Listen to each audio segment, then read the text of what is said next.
Hey there, I'm Dan Martell, serial entrepreneur, investor, and creator of SaaS Academy. In this episode, I'm gonna talk to you about something super personal, which is how to have an epic marriage and avoid divorce, which you may be asking yourself, why are you even qualified to talk to me about this stuff? I'm gonna get into it, but be sure to stay to the end, where I'm gonna share with you a micro documentary that I created with a friend called The Integrated Life that's really gonna dive in deeper into some of the areas I talk about and give you an inside view into my life from a few years ago to explain to you kind of some deeper ideas of how I think about family, etc. But this is specifically about marriage and how to have an epic one. Let's get into it.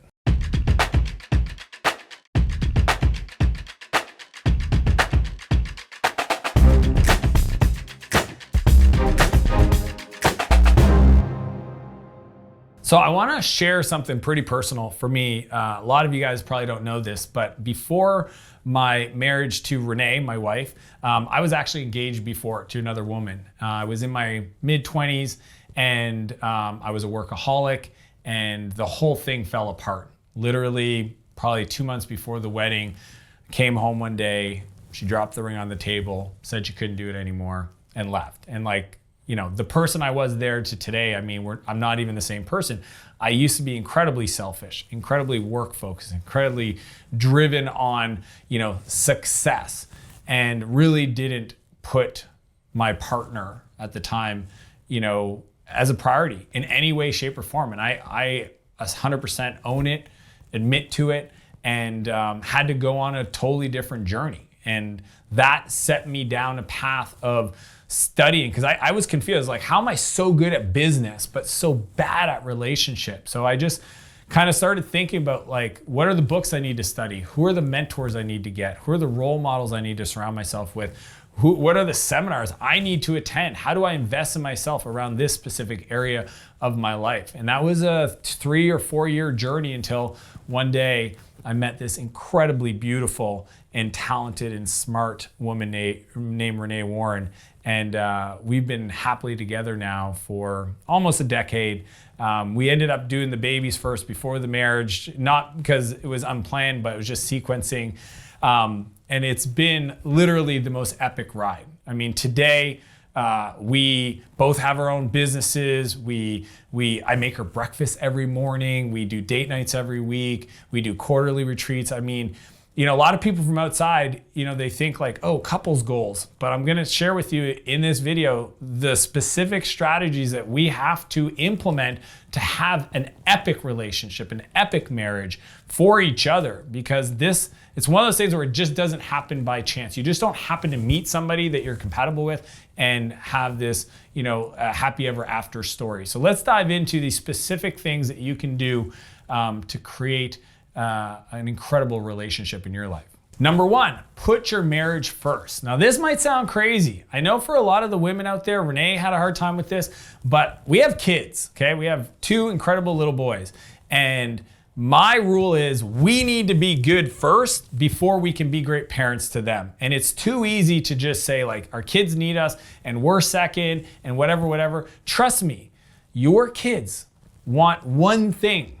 They literally want one thing. They want mom and dad to be happy. It sounds crazy, but I grew up, in a family where my parents got divorced at 13.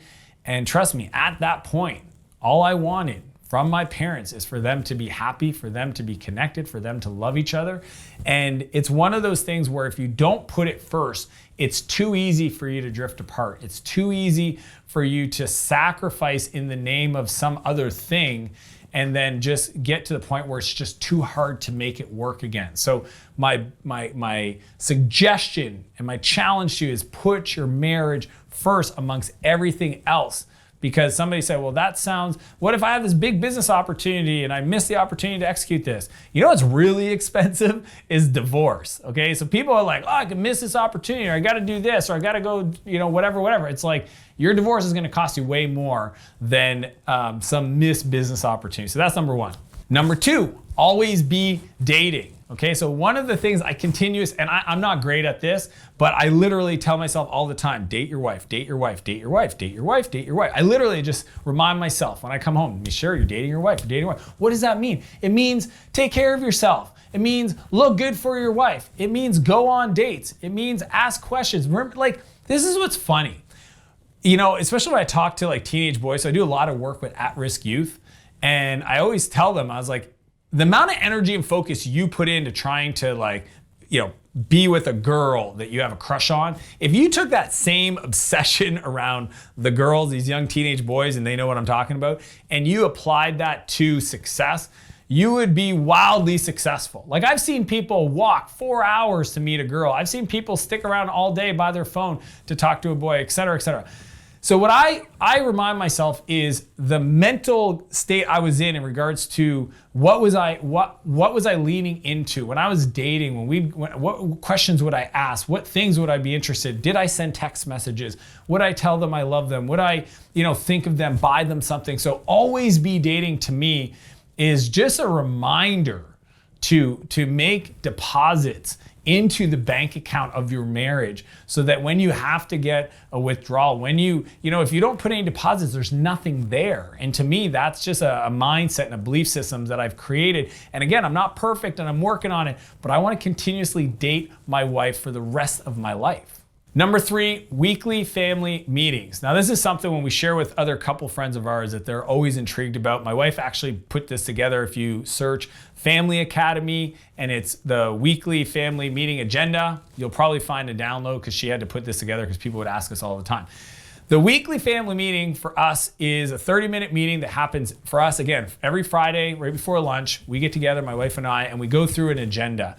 Now, there's a bunch of different things we go through, but it's all the stuff that you would imagine in regards to, like, planning weekends, reviewing your goals, reviewing your values, reviewing the things. But the most important for me is getting feedback. Okay, I think feedback is the juice of life. If I don't have anybody giving me feedback, I don't know how I can get better. So one question we answer for each other is, on a scale of 1 to 10, how have I been as a husband for you?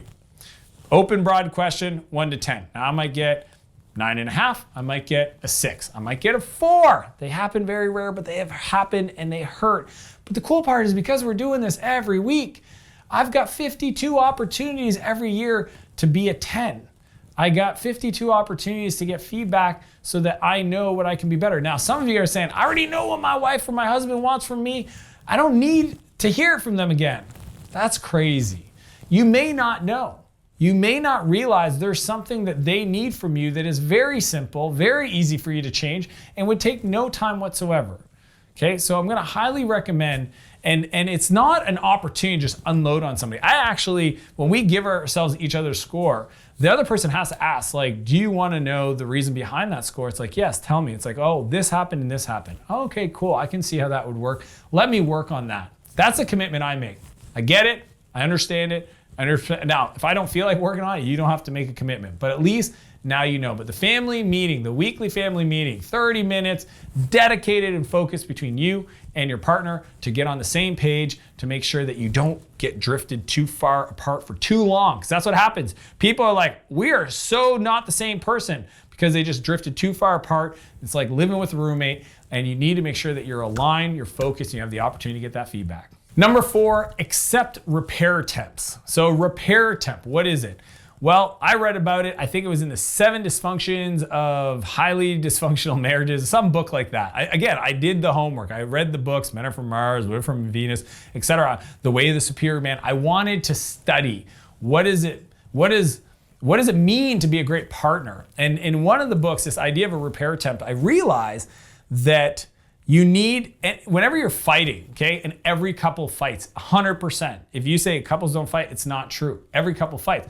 What's difference between the ones that have an epic relationship and a successful marriage is they know how to say sorry and repair the fight situation faster. So repair attempt is verbal, non-verbal. It can be something they do. But if your partner, you guys are fighting, and they come to you and they attempt to make a repair of the situation, I want you to put your ego aside. It doesn't mean that you're agreeing with what happened. It doesn't mean that you're accepting the behavior. It doesn't mean anything other than you say, all right, I'm willing to engage in this repair attempt. And I just think of all the times, fights that we've had that went on way too long, days sometimes, that didn't have to, because one of us actually made an attempt to fix it and the other person pushed them off. Why? There's a whole lot of reasons. I'm not here to do psychoanalysis on anybody, but there's a lot of reasons. And all I'm gonna say is that if somebody extends this repair attempt, and this is one of the things they found about successful marriages, they were quick to accept it. People that don't, they're the ones that get on a track of divorce.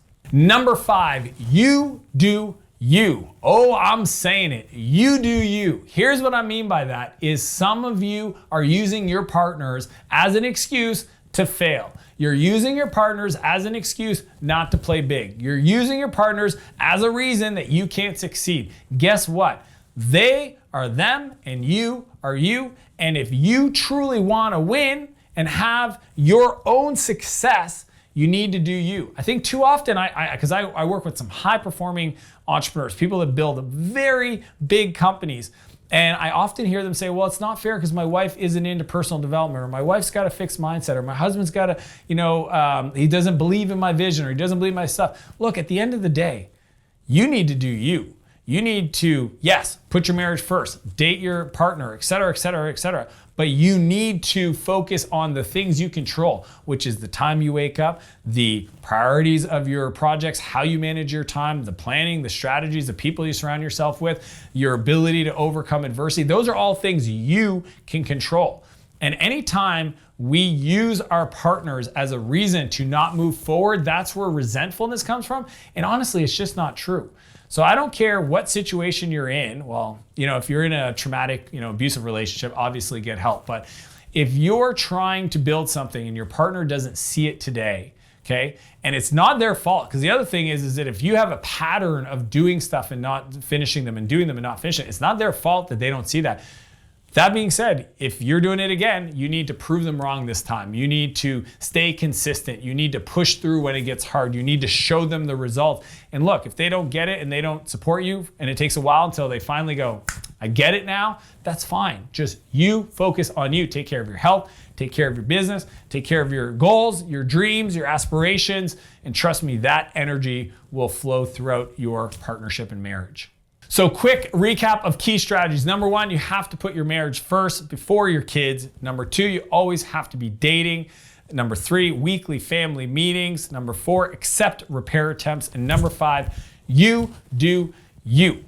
As I mentioned at the beginning of this episode, I want to share an exclusive video that we produced. It was called The Integrated Life. You can click the link below to watch that micro documentary. It's a couple minutes long, and it's really the beginning and a full day example from a while ago of our life when our kids were a little bit smaller, but essentially that's the same way our life looks today. So if you want to see the behind the scenes of how things work in our family, The Integrated Life, you can click the link to watch the micro doc. If you like this video, please share it with your partner.